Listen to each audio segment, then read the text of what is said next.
If you spend more time each month preparing your variance reports than you do analysing variances, then this video is going to be a game changer for you, because I'm going to introduce you to the benefits of using Power Query. If you've never seen Power Query before, don't worry at all, because I'm going to talk you through it step by step. So there's tons of tips in here and bits of best practice and stuff as well. But I promise you that you're going to have something you can put to use immediately in your monthly routines at work. Let's have a quick look at the data first. So we've got a high level budget by product category and product subcategory. We also have some orders in a text file. Now I'll just open that up and have a look at it. And you can see that it's quite a big file here. We've got 225,000 or 26,000 characters, not exactly well lined up and stuff. And you've got some oddities like the date format is not something that, Excel's instantly going to recognize, for example.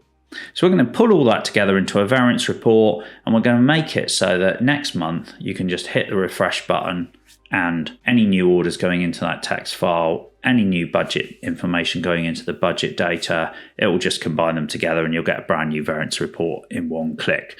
And of course, the beauty of Power Query, well, certainly for a lot of people, is there's no code involved. It's basically, you could do the whole thing with just clicking buttons. There's no need to be able to write complex formulas. There's no need to be able to understand even the formulas that are being written. In some ways, it's actually the simplest part of Excel to learn. It's just that most people don't even realize it exists. And talking of which, where is it? It's actually on the data menu. The only clue that it's anything to do with Power Query here is this button here that says Queries and Connections. And if you click that out of interest, right, what you get is a dialog box open, typically docs to the right hand side, and it just lists queries and connections. Now, there's nothing in there because we haven't done anything yet. How do we do something? Well, the first bit here is this get and transform data. That is what Power Query does. It gets data from so many different sources, it's unbelievable, and it transforms it in some way. You then can load it straight back into your spreadsheet after it's been cleaned and manipulated. Our sales budget is held in a nice neat table here. Now make sure that we've got, we don't want blank rows, blank columns, double row header columns and stuff like that. We don't want any of that kind of stuff that slows Excel down anyway. It will certainly slow you down in Power Query. So nice sort of clean table, one row for a header, everything in columns, right? If we go in there and hit from table range, we want to get data from table range, it'll say the first thing it wants to do is turn it into a table. So create table. Unless it's already a table, in which case it'll go straight in. Don't turn it into a table here, because you'll lose control about how your table setup is. So I'm just going to cancel that. I'm going to do exactly the same thing, except I hit Control T to do it. And it looks exactly the same. I'm just going to hit OK, and it's turned it into a table. It will produce a table design menu, and you can see the table name is Table 1.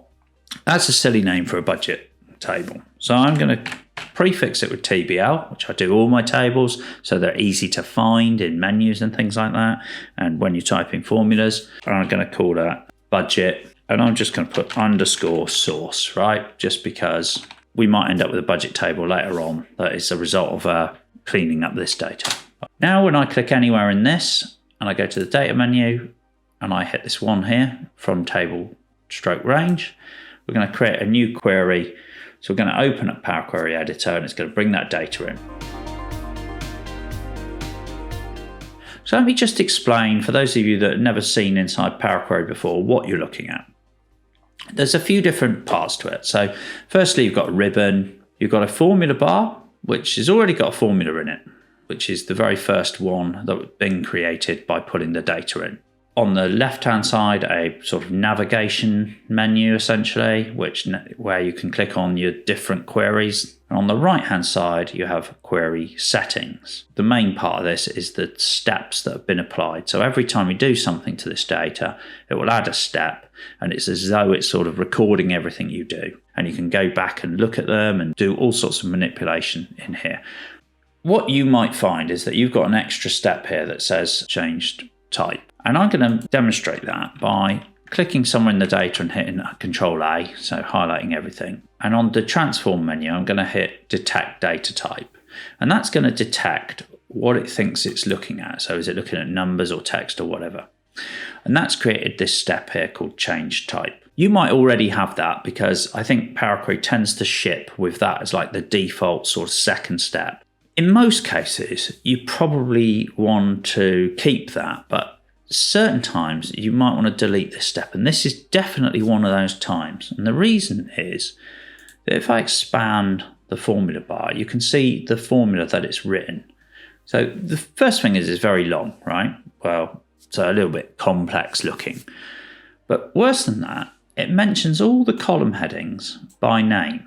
Come 2025, for example, you're going to want to have columns with 2025 and then the month numbers, right? And you don't want to be coming into the back end of Power Query and editing all these column names. I would say straight away, delete this step. So you can click on the cross there and just delete it. Because we're going to do something in a very different way. What we're going to do is we're going to highlight the columns that don't have any values in them and are always going to be the same. And we're going to unpivot the other column. I'm just going to show you what it does because it's easier than explaining it. Unpivot other columns. What it does is it turns all of the other columns into effectively rows. So instead of one row for furniture and bookcases, we now have 12, one for each of the months that were originally columns and the value in each.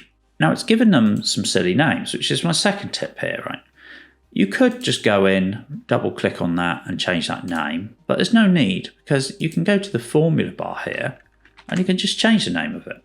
And instead of attribute, I call that something simple like year month, right? And instead of value, I'm going to call it budget value. Now we have a set of columns that should not change their names even if we added more months into our budget, because all that would do is add additional rows and our column names would all be the same. What we've done is created something far more useful if we want to produce, say, pivot tables or any kind of reporting and use like lookups and things further down the line, because we have one value field that we could drag into a pivot table and a year month field that we could also drag in. So let's go through and change our data types. Now, I could do what I did before and hit Control A to highlight everything, and then on the transform menu, hit detect data types. But if I do that, you'll see that it's looked at the year month column and it's said, oh, it's a date. And it's put the first of each month down there. And that's not really what we want. It's not the first of the month, it's the whole month. So I'm going to, again, go back and delete that step. And we're going to just do these manually. All three of these, and I held down Shift to highlight all of those, they're all text. On the home menu and the transform section, there's data type any, and we just change that to text. This one we can see is a value. Let's just do this one manually. Click on there. You can see that we have a few different values, including decimals and currency and whole numbers. Now, although this is technically a whole number, because it's a whole number of pounds, it's most definitely currency. Now, there's great value to picking the appropriate data types. You know, you could argue it wouldn't matter too much what type of number you put, but by saying it's currency, it's going to allow kind of some of the AI tools that are built into Power Query and increasingly into Excel as well. It's going to allow them to recognize that it's dealing with money, and that's going to offer you improved suggestions for reports and things. So if you're dealing with money, click currency. I know it says dollars, but it's not assigning an actual like dollar sign or anything. It's just the symbol they're using for money in Power Query. So there we have a nice clean format for the budget. Now what I'm going to do, just to separate this from being the same as its source, I'm going to change the name of this to budget. So I've hit F2 there just to go in and edit it. I could have sort of double clicked on it. I'm just going to change its name. And that way then we know that the table in the spreadsheet is called TBL budget source, but the query is called TBL budget. I'm going to hit close and load to, and this is just to get me back into Excel. Essentially, it's just the close button. And for the minute, I'm only going to create a connection, and I'm going to not tick anything else. But essentially, I just want to create that query. Yeah. So that's our budget cleaned up. Right, now let's bring in the orders on a text file. So we're going to go to data, and this time we want to bring in some text. So from text. So So here's my text file, UK orders. So I'm going to import that. And we're going to get this dialog box here. It's detected various things about the data based off of 200 rows. We could force it to look at more if need be, but we don't need to. Clearly looks like it's picked up the right kind of columns and stuff. So we're going to hit transform data, which is the button to bring it into Power Query.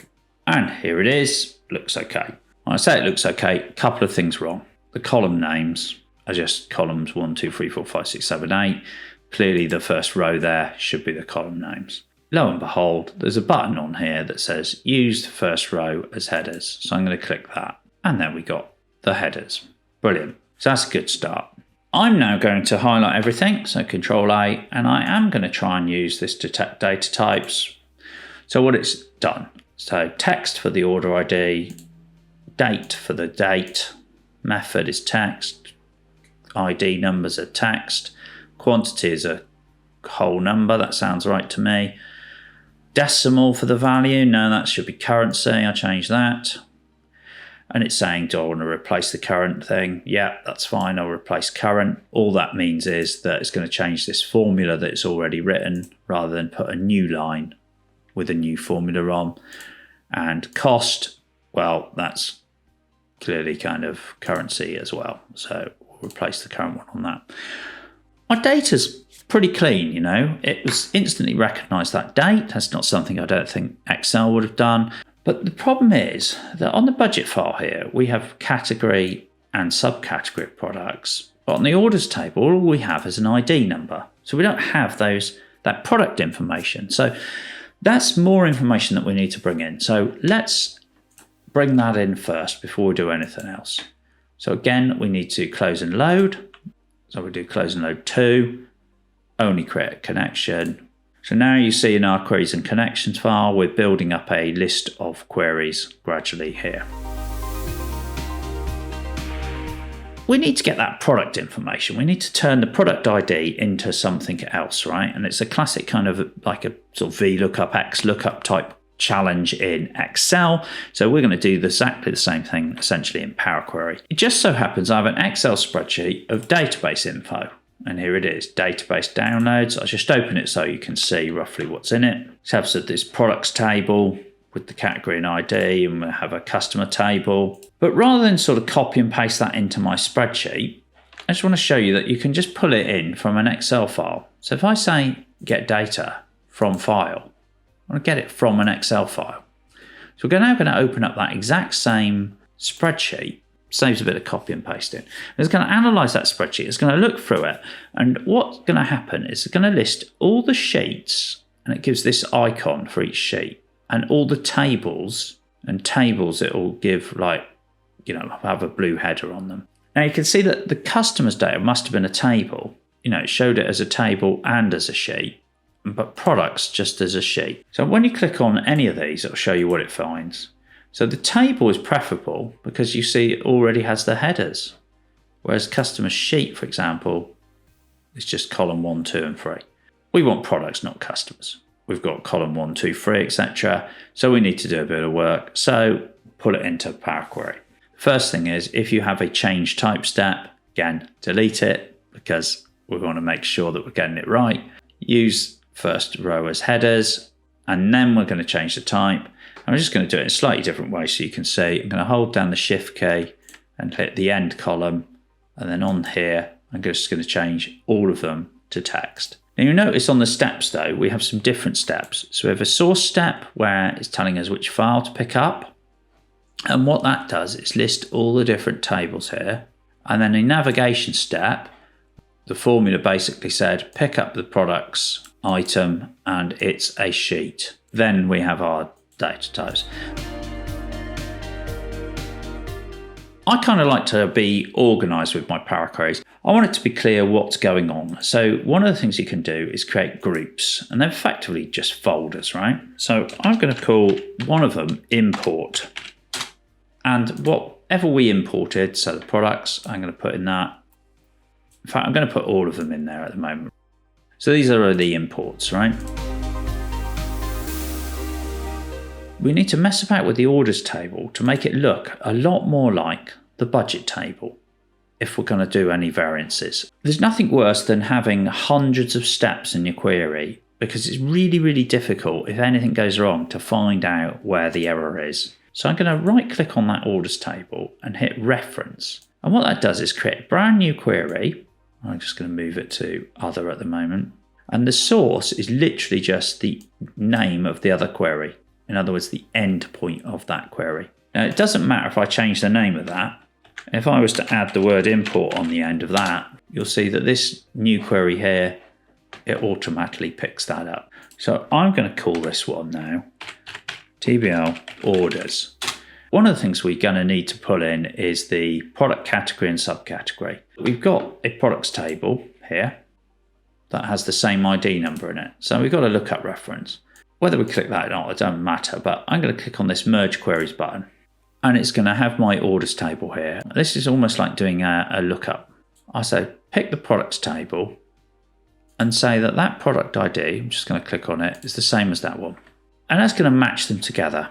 You almost always leave this as it is, but essentially we want all of the items from the first table, which is our orders table, and wherever they match, we want something from the second table. And then we've got a match, which is 100%. We've got all of our rows matched. So I'm just going to hit OK on that. And we get a new column appear called products, but all it says in it is table. And if I actually click on any of those rows, it gives me the little table underneath saying, you know, what it's found. But if I click here on that button, we get an expander. Essentially, this allows us to put on all of the additional data that is matched. So we don't need to put on product ID, we've already got it. So I'm just going to put on the name, the product category and the subcategory. And we don't need to prefix our column names. So I'll untick that and do OK, which means that we now have the product category and the product subcategory exactly as we've got it in the budget file. But notice in the budget file, we have a year-month column, whereas on the orders, we currently have order dates. So we need to turn that order date into a year-month column, the same as the budget, so that we can match the two together. How are we going to do that? Well, because we're dealing with an actual date, when we go to the Add Column field, you'll see we get an entire submenu called Date. We've got all this stuff, right? And one of the things that we can do is go to year and then add a year. Now make sure you're in the add column, because if I go to transform, I still get a date menu and I still get all the same options. But if I hit that one, it's going to transform my current column into a year column. And I don't want to do that. I want to add a new column for the year. And here it is at the end. It's just got the year in it. I'm actually going to use this as a piece of text. It's not a number really, so I'm just going to turn it into a piece of text as well. So I'm going to do that, text. And now I need to add a month column. So let's do that. So order date, add column menu, month, add month. It's given me a number. I turn it into a piece of text. In our budget column here, you'll see we use 01, 02, whereas here, what we've just generated is just a 1, 3, 2, etc. So how are we going to deal with that? Well, what we're going to do is we're going to transform it, format. I'm going to add a prefix of a 0. So I'm going to just add a 0 to the front of that there. Now that is part of the reason as well why I turned it into text. I wouldn't be able to do that if it thought that that column was a number. I'd get an error. There's a problem though. It's now added a 0 to 10, 11 and 12 as well, so that's no good. So those are now 3-digit numbers. Easily corrected, because what I can do is go to transform rather than add a new column. This time I can extract the last 2 characters of all of these. How many characters do I want to keep? I'll just say I'm going to keep the last 2. And now I should have basically, and it might need to hit load more. I do. I've got 10, 11 and 12 as normal numbers too. Then, holding down Control, select both those columns, transform them into a merged column with a separator. The separator is not listed. I want a hyphen, so I'm just going to put custom, put a hyphen. I don't want that to be called merged. I want that to be called year-month, and I'll hit OK. And now I have my year-month column exactly as per the format of the budget. So I now have an orders table, which I think is a pretty comprehensive table, but it's much more than we need in order to generate our variances. There's way more detail on there, for example, so I don't need that. But it might be useful in the future. So I'm just going to create a new table by referencing that one so that I can always go back to this one and put it into Excel in that format if need be. Now in this one, what I'm going to do is essentially delete all the columns they're not the same as the ones in the budget. And probably the easiest way to do that is to find the ones that are the same and delete the rest. We have value, product category, product subcategory, and year. Those are the only columns that appear in the budget file. And if I just go to here and you see it says remove columns, and I drop down, it's remove other columns. So I'll do that, remove other columns. And the handy thing in some ways about this as well is that it only lists in the formula the ones I want to keep. And the good thing about that is that if people put additional columns into this data at some point, this formula is still going to work. So I'm not going to end up with another column appearing in my data because of something somebody's done in a text file somewhere. So what I'm going to do now is basically turn this into a kind of variance table by adding the budget information in as well. I'm going to append budget information. So I'm going to add the budget data to this. Before you do anything like this again, make sure that your column names are the same where you want them to be the same and different where you want them to be different. So I'm going to hit OK and you'll see what I mean. What it's done is it's added one more column for budget value, but it's not changed any of these other columns, and that's because these columns all had the same name in both files. So it just added it on the bottom of that column, whereas the order value column was called value, whereas the budget value column was called budget value, which is a good thing in this case. So it's put a brand new column on where it was just an order value, they'll have no budget value, and vice versa. So if I scroll down, for about the next half an hour, I would see that would have budget values but no order values.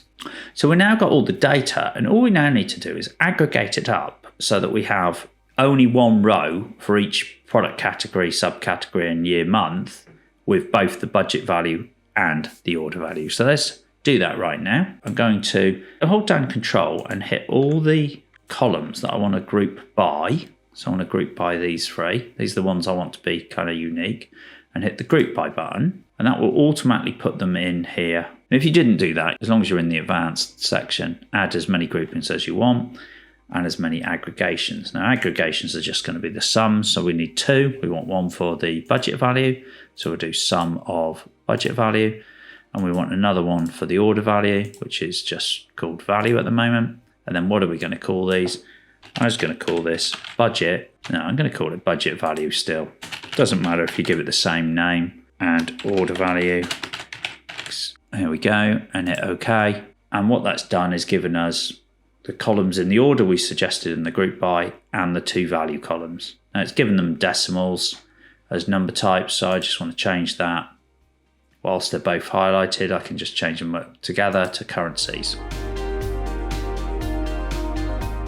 I'm going to now create a variance column, click on order value minus the budget, and then on add a column, standard maths, subtract.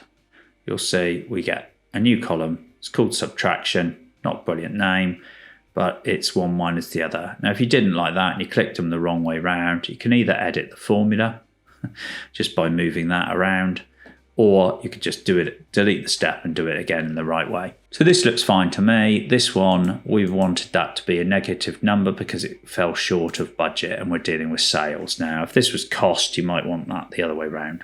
But we don't like the fact it's called subtraction. So I could double click in here and change the name, or as I've been showing you for shortcuts here, you can just change the original formula. So it's instead of called subtraction, it's called variance. There's variance. So I'm going to double click in there and I'm going to rename that to the old variance, or maybe even variances. I'm going to go back to home, close and load 2. Again, as usual, I'm just going to only create a connection first. But what I'm going to do with the variance table is on my Queries and Connections tab, I'm going to right click on it and I'm going to say load 2. And this particular one I'm going to put as a table in a new worksheet and hit OK. And there I have my variance data that I can now use in reports of one form or another.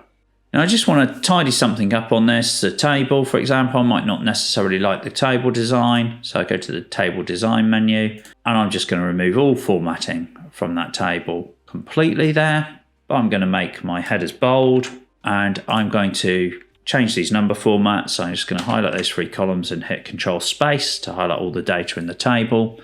And I'm just going to hit Control Shift 1 to turn that into a number format. Like that, with comma separators. Now that's still, a reasonable amount of effort, you might think, but we're set up for life now to a certain extent, because any additional budget information or order information that comes into the files that we've connected to will automatically show up in this table of variances whenever we hit the refresh button. I just want to demo putting in some new budget information. So here's the new 2025 budget. I'll put that in there like that. You can see that it comes in as part of the table. I'm just going to refresh this. So I right click and refresh just so that you can see that it's in here. Type in there 2025 and you can see all the 2025 budget has come in, although there's no order values against it, therefore no variance. Now I'm going to pull in the new orders data. So I've got all these orders to 2025, for example. I'm going to paste them in there. I notice it's got a different file name, so I just need to be cautious of that. I go back to my orders import there. So I'm just going to edit that. Notice the query's got a silly name now because it's going to include 2025. So I'm just going to remove that. Notice again how it doesn't matter. There's no errors. Everything's feeding through perfectly. And if I go back to the source file there, you'll see this was the name of the source file on the very first step. I'm just going to change that to the new file. Hit enter. Just pulled that in by the looks of it. No problem there. Hit close and load. I'm just going to right click on there and hit refresh. And it's pulled in that text file instantly. You can see now we have data for all years and all months, all the way up to the end of 2025. We're basically hitting a refresh button every month and getting our variances. The beauty of having your data structured in a manner like this is that it makes all forms of analysis really simple. To give you one very quick example here, if I was to click anywhere in here and say insert a pivot chart, and we'll do this, it'll automatically pick up the table, put it in a new area. Let's now put the budget values and the order values onto the chart. And why not have the axes as the year and month? And that probably doesn't look great, but of course we can go to the design menu here and we can change that chart to say a line chart. But then we can say, let's put a product category filter on it and just look at one of these at a time. Office supplies, looking kind of pretty bad, but what's furniture looking like? Really quick kind of analysis there of your data in visuals, just simply because you've got it into a format that Excel just simply loves to deal with. Make sure you check out some of my other videos for how to automate some of the reporting from this as well. That's basically the tip of the iceberg though when it comes to Power Query. It's incredibly powerful and you can get started on your journey to much better Excel results in less time.